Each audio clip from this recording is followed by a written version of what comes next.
You have landed on the Dave Congleton Show, always your hometown radio talk show.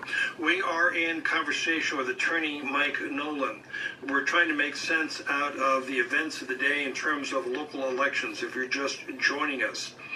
Karen Veely has posted a couple stories at calcoastnews.com. So far, we have identified 3 candidates. One is Kevin Kurowski, running for Pismo Beach City Council, and the second, who we just heard from before the news break, Ashley Smeester, running for the school board in Lucia Mar. The voter guides went out without their statements. Third candidate, Jeff Speck, apparently handed in a statement to the city clerk, Teresa Purrington, who admitted in this article that she made several mistakes in recopying Speck's statement. So we've got at least 3 candidates. And as I mentioned before the break, Mike, as we're back with you, as you indicated, these candidates are paying $300 to be included in these statements, so it's important for them. Mm-hmm. Well, it's an important part of advertising. It's worth more than the $300, but it goes to every voter. And this is your one opportunity to go before each voter and tell them why you deserve their support. Yeah. And all right. Well, okay, look at this. We've got attorney Stu Jenkins calling in. Stu, good afternoon. Well, good afternoon, Dave, Mike. Stu. How are you both? We're good, thank you. Good. Yeah, this is really critical. It's a problem for the voters, it's a problem for the candidates, and frankly, for a problem for our Republican Democratic kind of government. You would think at a time when we have so many people who are talked into believing that elections are stolen, or that there's corruption in the election process, that the folks administering the elections would be extra careful. And I can tell you from having produced publications before and having produced ballot statements and other things, like flyers to be handed out to voters, you don't just send it off to the printer, and that's the last you think of it. The right thing to do is to get back a proof copy of each of the ballot pamphlets that's going to go out into each of the jurisdictions and proof them carefully, make sure that, well, my gosh, there were, according to the story, there are 2 candidates for council in Pismo Beach who didn't get their ballot statement printed, not just Mr. Kurowski's. All right, I didn't know there was a second one. That's what Ms. Veely's story says. Okay. And so, voters have a very short time limit to learn about candidates. And, the other thing is, as you said, if there's not a ballot statement, the assumption is that the person's not a serious candidate. Yeah. And so I think, and there are remedies to this kind of thing. They tend to have to be, tailored to the circumstances of each election where this kind of thing happens. In Illinois, there's one county that put the wrong Republican running for U.S. Senate in the ballot statement, and so now they're having to sequester all of the ballots in that county and essentially rerun the election. But still, just to clarify, I'm looking at the Veely's article here. One candidate was left off the ballot in Pismo Beach, Kurowski, and then a second candidate, Stacey Inman, had her statement included twice. And think about the implications of that. That makes it look like Stacey Inman, and I don't know Ms. Inman or what her policies are, that makes it look like there's an imprimatur that somehow she's better than all the other candidates because, the official ballot pamphlet that comes out lists her twice. Yeah, Mike, respond to what Stu's saying. No, Stu's correct.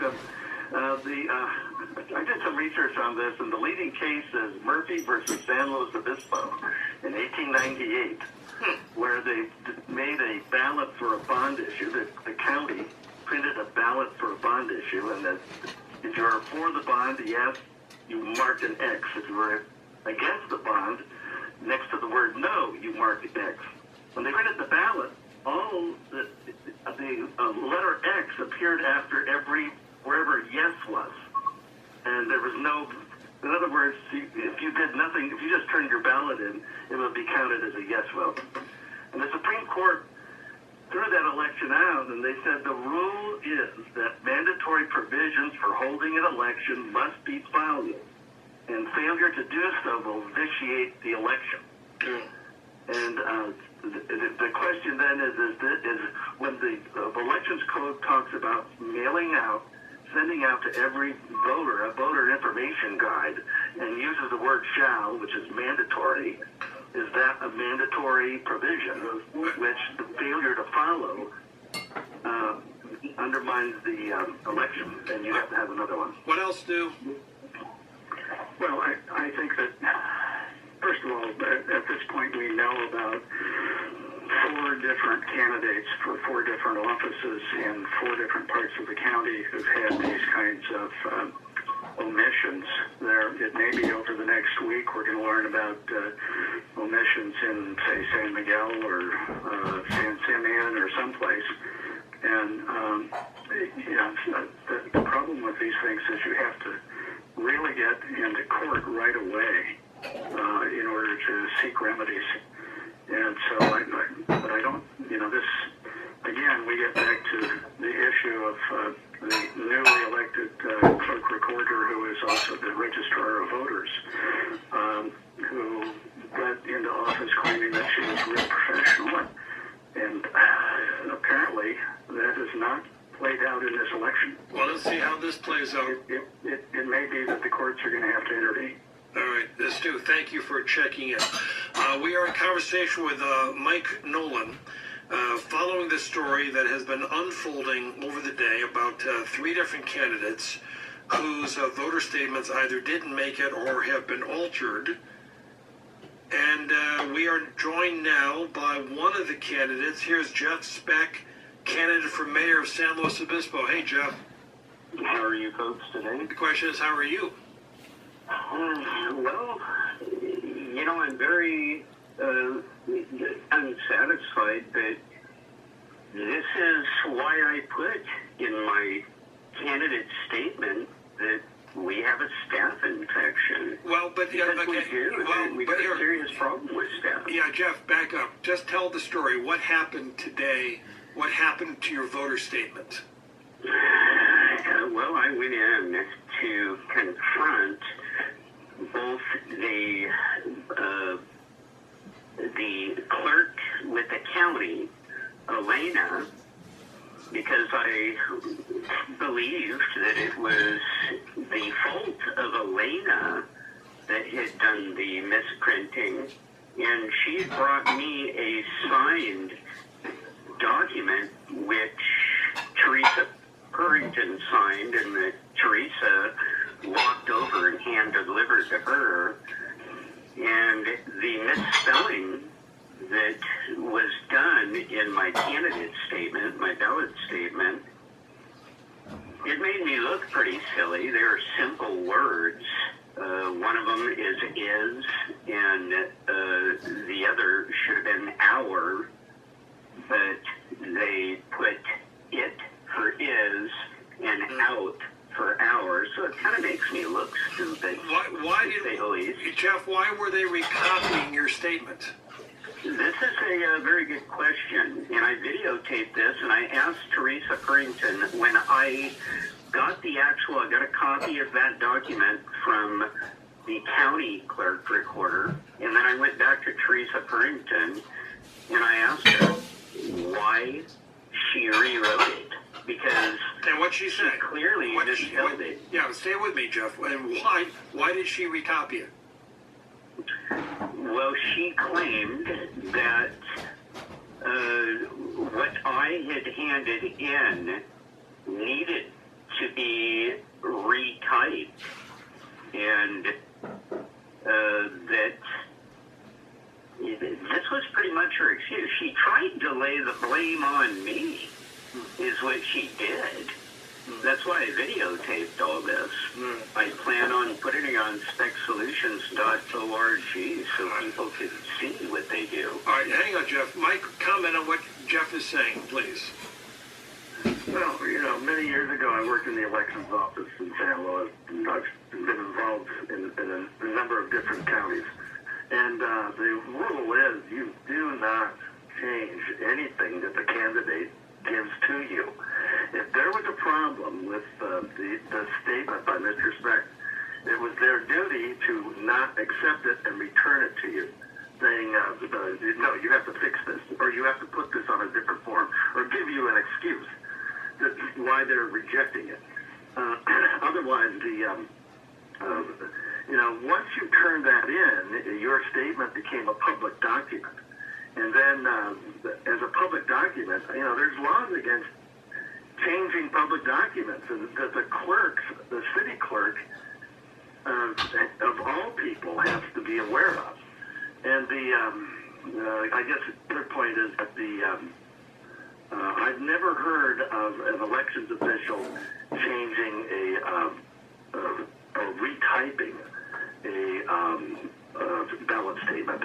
They either accept it as it is, and they've told me many times, and I've told other people, that if there's a problem, it will not be corrected.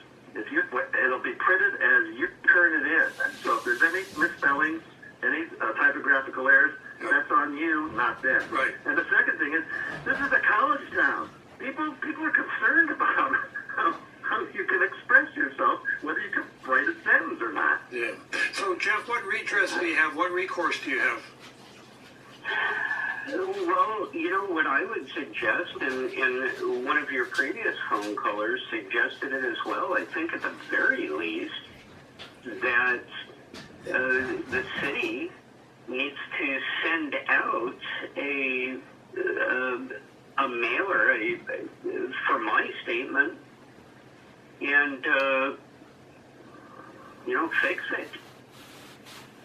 Explain that. It's very hard to say, though, if I could jump in, because if you're asking them to unring the bell, and people are going to be looking at a single page of your ballot statement mailed out. It doesn't carry the same weight as the official voter information guide that contains your illiterate statement. I agree. Yeah. And it's, I agree. I couldn't possibly disagree with that. But, what else can you do other than have a great attorney like Stu Jenkins that's qualified handle it? Well, my suggestion to you, Jeff, would be to get off the phone with us and to call Stu Jenkins and see if he'd represent you and see what your legal options are. We appreciate you joining us this afternoon. Mike Nolan on this broadcast, trying to figure out why at least 3 candidates in the upcoming local elections have either had their voter statements left out of the official voter guide, and you just heard Jeff Specht's story about what happened when he handed his statement in to the city clerk here in San Luis Obispo. Let me bring in the reporter who broke the story. Karen Veely is back with us. Karen?